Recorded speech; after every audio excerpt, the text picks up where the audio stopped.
getting in the car to go to the airport, and I bumped my head really hard on the car door, just square into my head, and I fell back.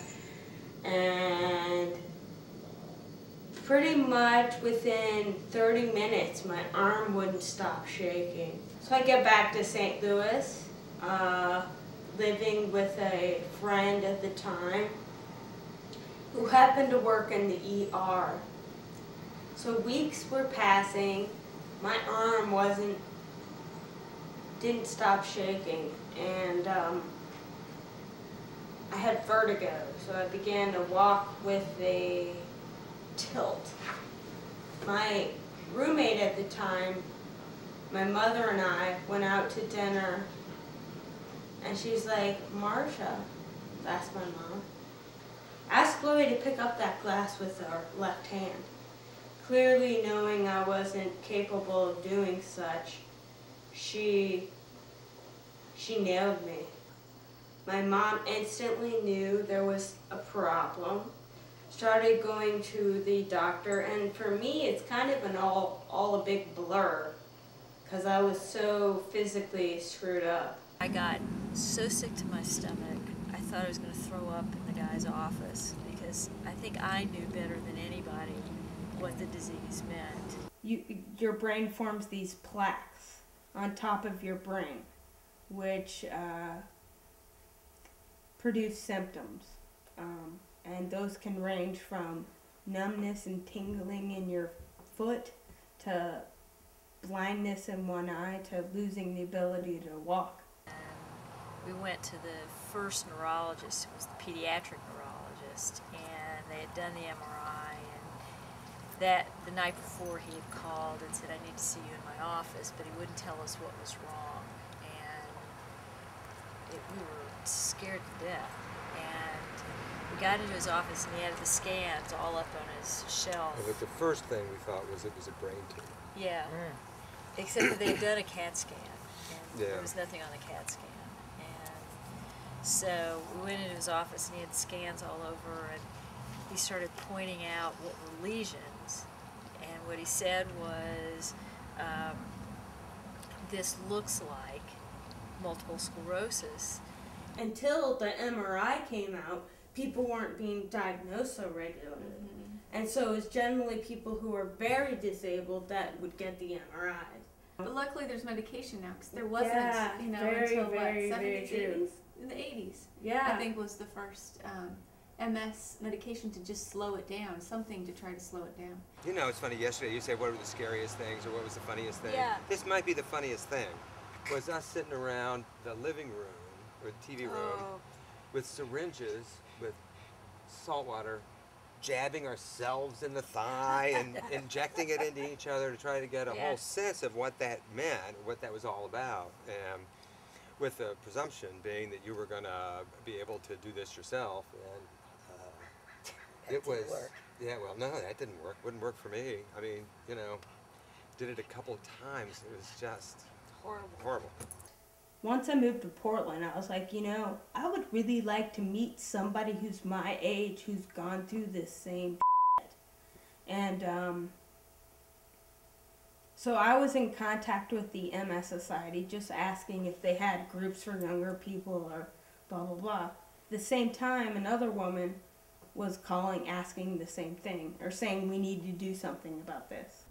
I was not given a choice at a very young age, and it was like, well, I can either be sad and bitter and angry about it, or I can try to use it to my advantage and teach people and blah blah blah. And being as young as I was in college, so I just focused my studies towards that because I was definitely gonna not be a music major anymore because I couldn't play. I had a friend, I was talking to a friend once, and I was telling him how upset I was that my plan A for my life, you think this is how your life's going to go, and then you get this diagnosis and things start happening, and then you go to plan B, and then more symptoms start cropping up, and then you're on plan C, and how angry I was that this is just going to keep rolling like a domino and just get worse and worse, and how am I going to, deal with it?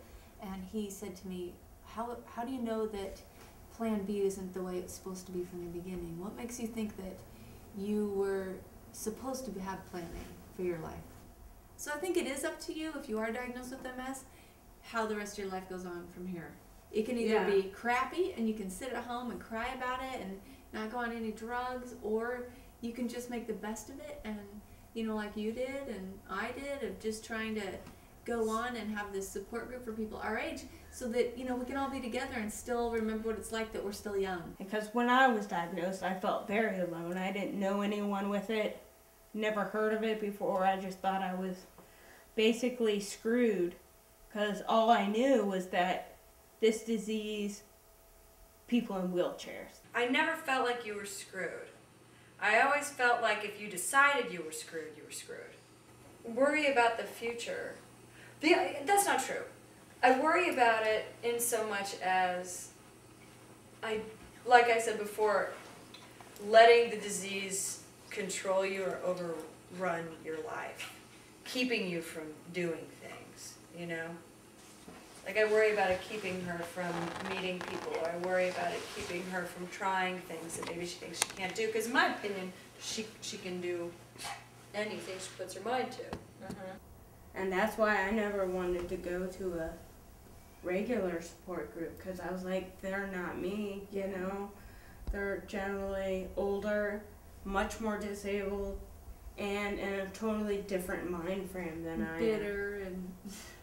Yeah, a lot of sad, bitter, older people with MS.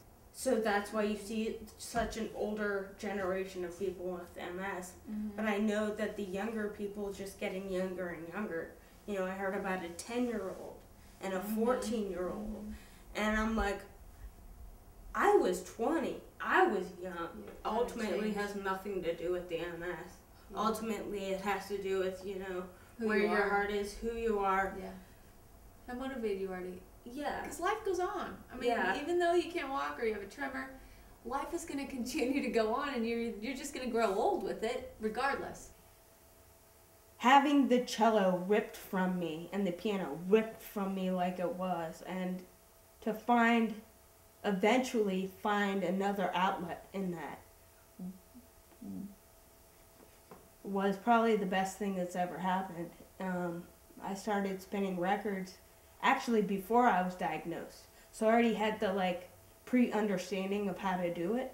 We're all given certain skills, and, you know, things fall into our lap, and I think this came into yours, and so you decided to do something good. In my opinion, she can do anything she puts her mind to.